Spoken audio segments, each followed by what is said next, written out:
ตกเจ็บซ้ำและกำในอกดังไฟนรกเผาใจเห็นหน้าทุกวันน้องก็จากไปสู่ถิ่นแคว้นอันแสนไกลข้านี้อะไรอาวรณ์ยินเสียงอ่อนหวานน้องนางเอิ้นจัง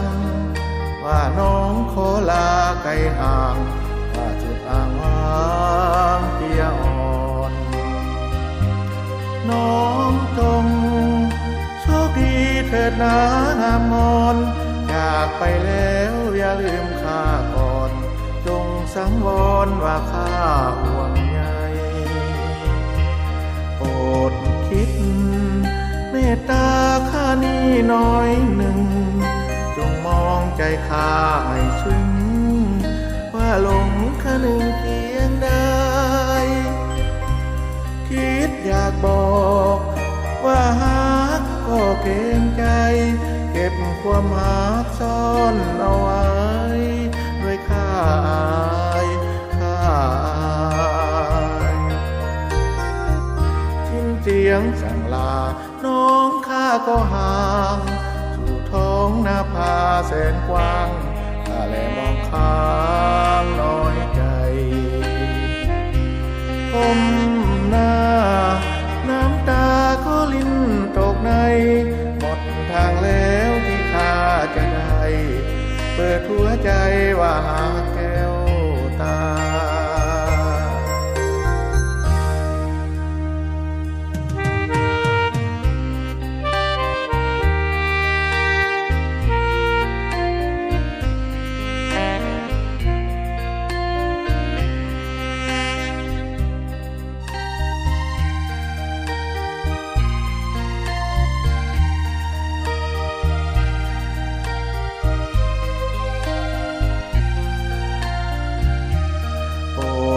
คิด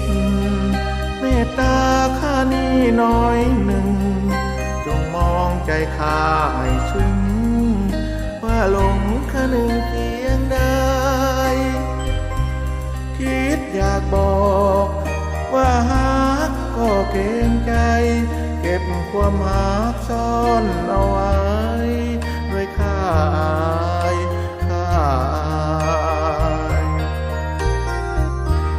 เสียงสั่งลาน้องข้าก็ห่างสู่ท้องนาภาแสนกว้างข้าแลมองข้างน้อย